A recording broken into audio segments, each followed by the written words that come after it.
Bismillahirrahmanirrahim. Assalamualaikum warahmatullahi wabarakatuh. Bismillah walhamdulillah wassalatu wassalamu ala rasulillah wa alihi wa sahbihi wa man tabi'a sunnatahu wa jama'atah. Asyhadu an la ilaha illallah wa asyhadu anna Muhammadan abduhu wa rasuluh.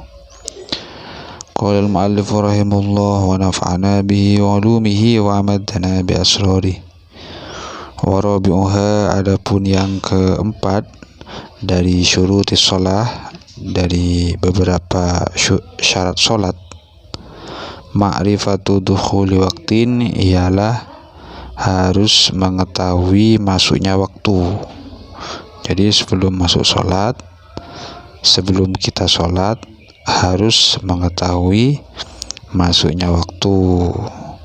Walau dhannan bil ijtihadi au taqlidan li mujtahidin, meskipun hanya berupa dhon, sangkaan, bil ijtihadi, dengan berijtihad, atau berupa taklid, bermakmum mengikuti ijtihadnya ahli ijtihad, enggak apa-apa. Yang penting kita berusaha mengetahui untuk akan masuknya waktu. Waktu zuhurin, bermula waktu zuhur, min zawalin, ialah dimulai dari tergelincirnya matahari. Maksudnya di sini adalah ay mimaili syamsi an wasatis samai ila jihatil maghribi. Waktunya zuhur itu dimulai dari condongnya matahari dari pertengahan langit. Ketika sudah meleset dari tengah mengarah ke arah barat mataharinya, itu sudah masuk waktu zuhur. Sampai kapan? Ila masiri dhilli kulli syai'in, ialah sampai bayangan tiap-tiap sesuatu, mislahu, ukuran panjangnya itu sama dengan bendanya. Ukuran bayangan suatu benda panjangnya sama dengan bendanya, maka di situ zuhur sudah berakhir. Waira zilli istiwain, selain bayangan istiwa ini.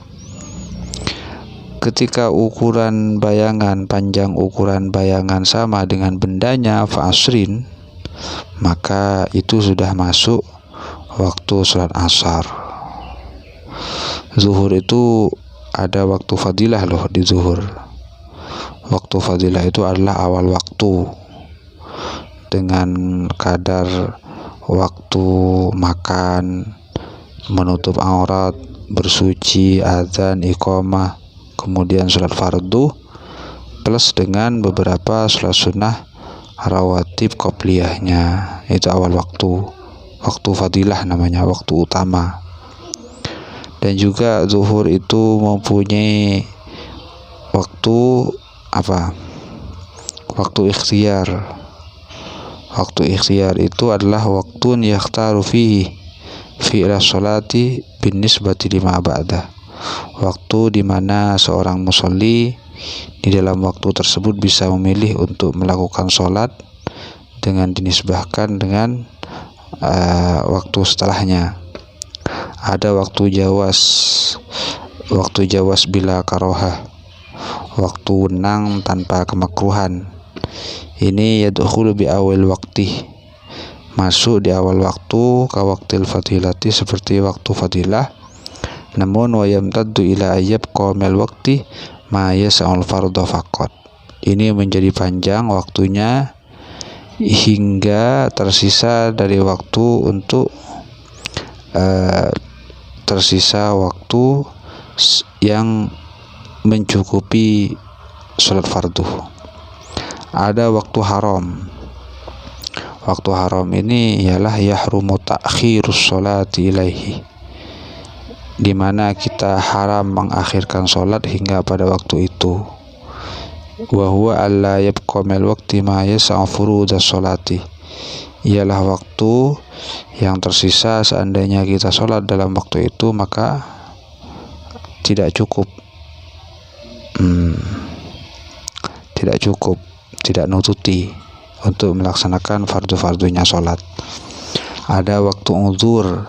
Waktu uzur itu adalah waktul asri lima yajma'u ta'khiran fis safar. Waktu uzurnya sholat zuhur ialah waktu asor bagi orang yang menjamak takhir sholat zuhur dalam perjalanan. Dan juga ada waktu darurah, ini milik sholat zuhur juga. Waktu darurah ini adalah waktu zawail mawani, waktu hilangnya mawani, hal-hal yang melarang kita untuk sholat. Wa huwa akhirul waqti, waktu darurah ini adalah akhir waktu. Walau bimiqdari ma yas'u takbiratul ihram, meskipun dengan kadar waktu yang hanya menututi takbiratul ihram. Seperti apa contohnya? Seperti ada seorang baligh yang tiba-tiba ada seorang anak yang tiba-tiba status kekanak-kanakannya itu hilang, tiba-tiba menjadi baligh dengan mengikuti umur, sudah sampai waktunya baligh maksudnya. Atau ada orang gila, tiba-tiba penyakit gilanya itu sembuh. Atau ada orang haid nifas, tiba-tiba darahnya berhenti menjadi suci. Ada orang kufur, tiba-tiba dapat hidayah masuk Islam. Dan masih tersisa waktu sholat, meskipun sedikit, hanya menututi takbiratul ihram, maka tetap sholat meskipun hanya menututi takbiratul ihram. Maka waktu itu disebut waktu darurah. Misalnya ada orang gila, sembuhnya di saat zuhur akan segera berakhir kurang 5 menit, misalnya kurang 2 menit atau 3 menit. Atau ada orang gila sembuh di saat zuhur sudah hampir habis, kurang 3 menit misalnya. Ada orang haid nifas, darahnya akan suci, darahnya menjadi berhenti suci di saat zuhur sudah tersisa 3 menit. Ada orang kufur, tiba-tiba dapat hidayah di saat zuhur sudah hampir habis, sudah tinggal 3 menit, langsung sholat meskipun hanya nututin takbiratul ihram. Itu disebut waktu darurah. Wajib sholat itu namanya waktu darurah. Ada waktu idrok lagi. Waktu idrok itu adalah waktu datangnya mawani, larangan kita melaksanakan sholat. Seperti tiba-tiba gila atau tiba-tiba ighma. Ighma ini penyakit epilepsi, atau tiba-tiba haid, atau tiba-tiba nifas dalam suatu waktu.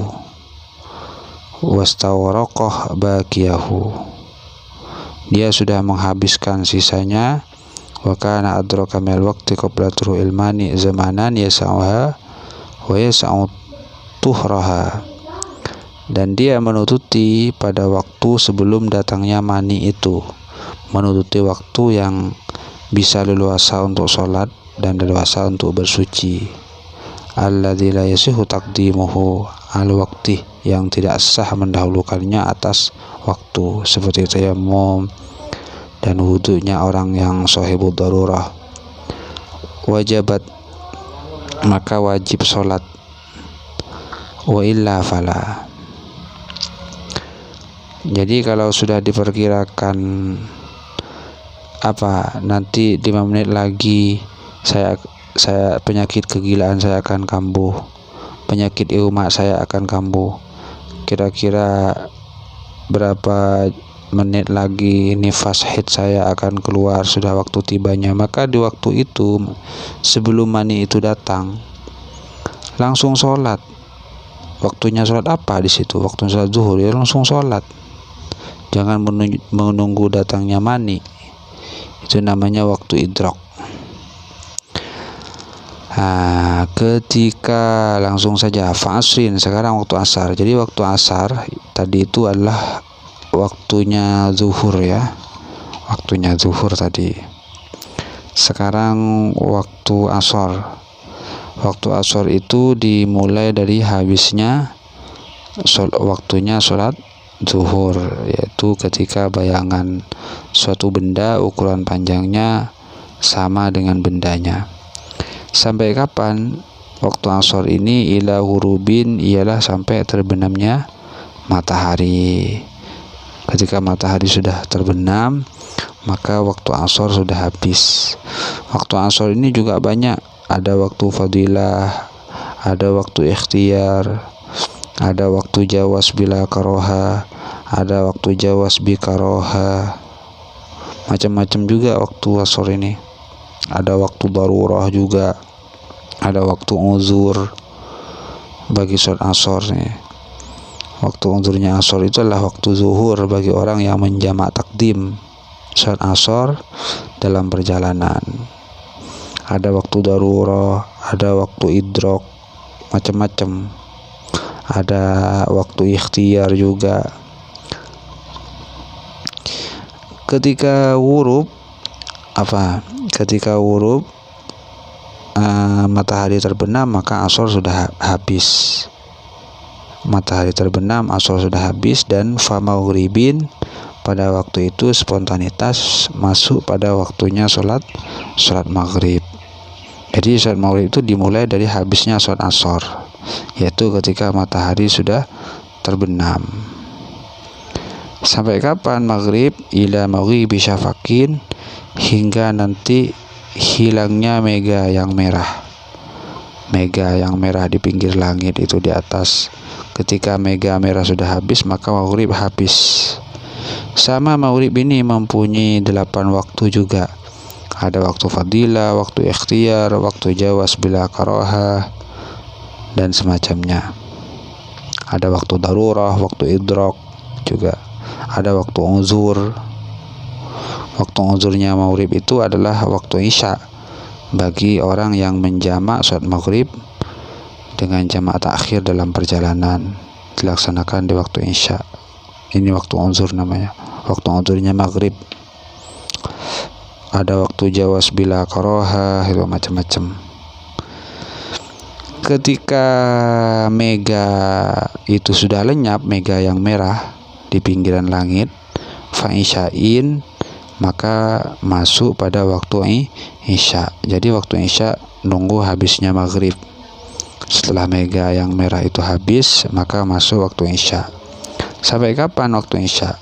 Sampai ila fajrin shodikin, sampai fajar sodik datang. Fajar sodik. Ketika fajar sodik datang, fasubhin, maka masuk waktu subuh. Jadi waktu subuh dimulai dari habisnya waktu isya. Fajar sodik datang, maka subuh masuk. Sampai kapan subuh ini?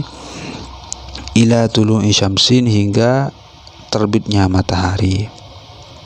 Ketika matahari sudah terbit, maka waktu subuh sudah hilang, sudah habis. Sudah habis ya. Ini ringkasan waktu sholat. Subuh juga mempunyai 7 waktu. Ada waktu fadilah, yaitu di awal waktu. Ada waktu ikhtiar. Waktu ikhtiarnya itu sampai idho'ah, sampai matahari terang, sinar matahari terang. Ada waktu jawas bila karoha, itu ilal ihmirar ya. Ada waktu jawas bi karoha, ila ayab qamil waqti ma yas'am furudaha faqat. Ada waktu darurah, ada waktu idrok, macam-macam juga. Ini ringkasan waktu sholat yang perlu kita ketahui kalau mengikuti kode-kode alami. Demikian dari apa yang kita baca, semoga menjadi tambahan ilmu yang bermanfaat, barokah bagi kita semua. Amin amin ya rabbal alamin. Subhanakallahumma wa bihamdika asyhadu an la ilaha illa anta astaghfiruka wa atubu ilaik. Assalamualaikum warahmatullahi wabarakatuh.